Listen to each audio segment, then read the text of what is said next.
Happy Cinco de Mayo, everyone. Tomorrow, May 6th, will officially mark 50 days since Mass began being celebrated privately. That was on St. Patrick's Day, the 17th of March.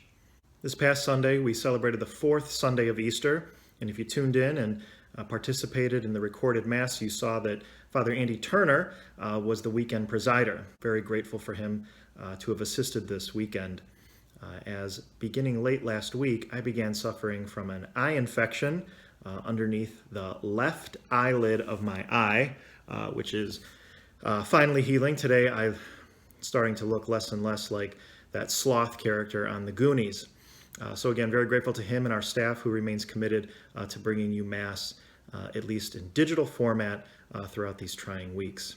After that rather embarrassing admission on my part about watching Tiger King while I was convalescing this past weekend, I found myself watching The Tree of Life.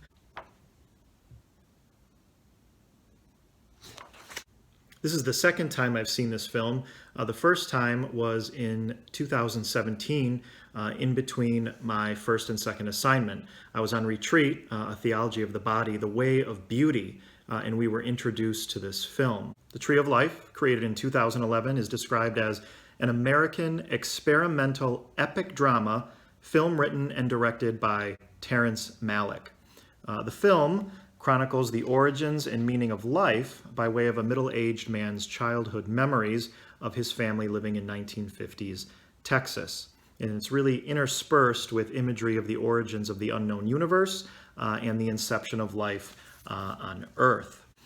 The film begins with a quotation from the book of Job.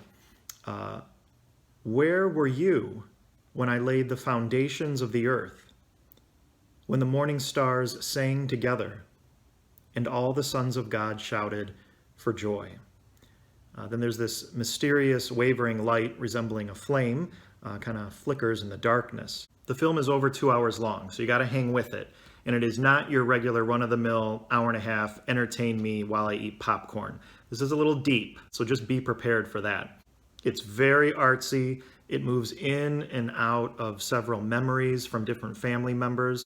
There's a lot of interior narration that goes on with several of the characters, and you might even want to watch it with the captions turned on, or you could kind of miss some of what they're saying.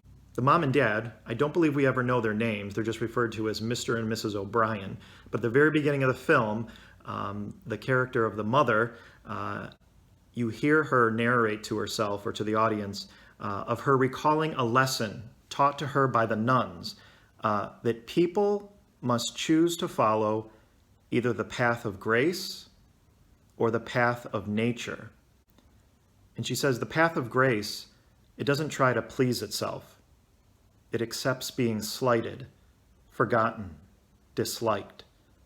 The path of grace accepts insults and injuries. Her character kind of embodies grace, and her husband's character, played by Brad Pitt, embodies that of nature. And among deeper meanings and themes, the embodiment of grace and nature personified in the mother and father, you kind of see what effect that has on their three boys.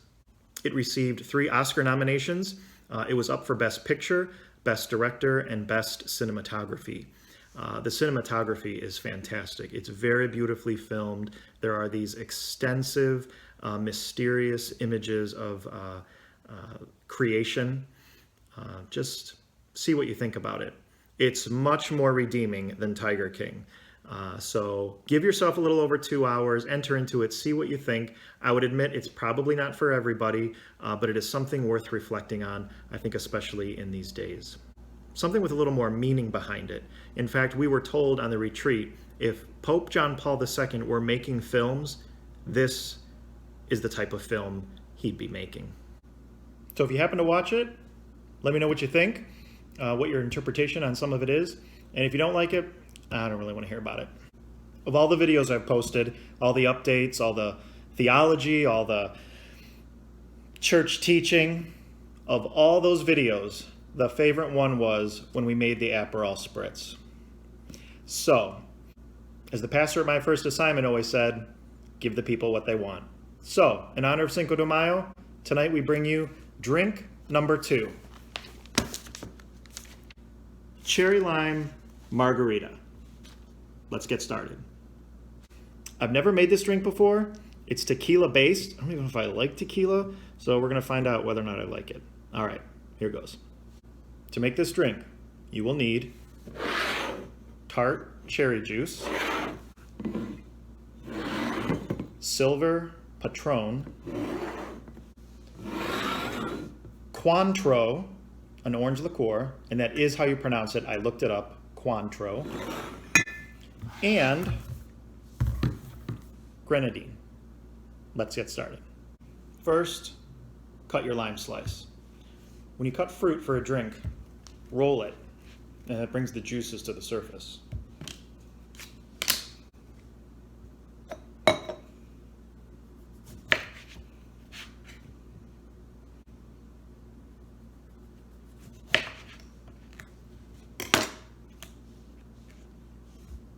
Toss that in.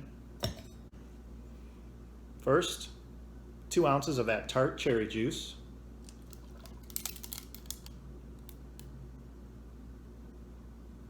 One and a half ounces silver tequila.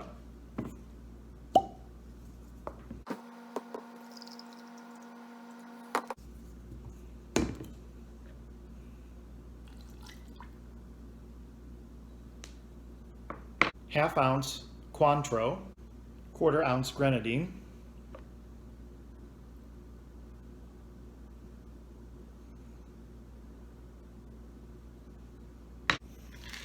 Shake for 30 seconds to get cold and to dilute.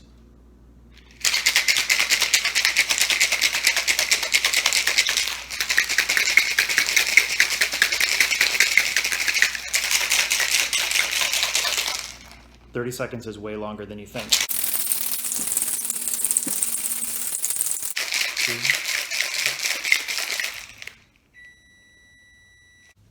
Glass from freezer if you plan ahead. Dark.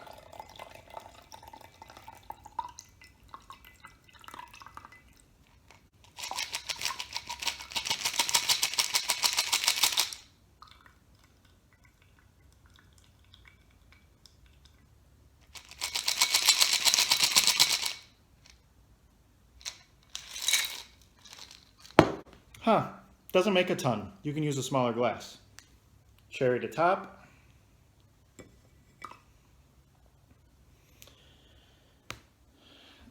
Again, I don't even know if I'm gonna like this. But happy Cinco de Mayo.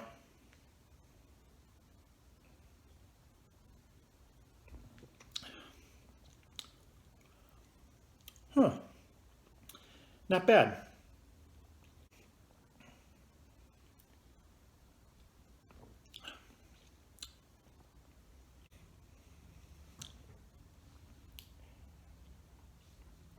Still can't tell if I like it. I think I do. It's sweet enough. It's very sweet. Hope you like it if you go to all the trouble. It is kind of an expensive drink if you know you're not going to like it. And I seriously don't have a problem, but again, all things in moderation. Peace. Cheers. A lot of you are probably going to get this video tomorrow. They take forever to edit, so sorry, I seem to always be a day behind. All right, everybody, take care. Peace.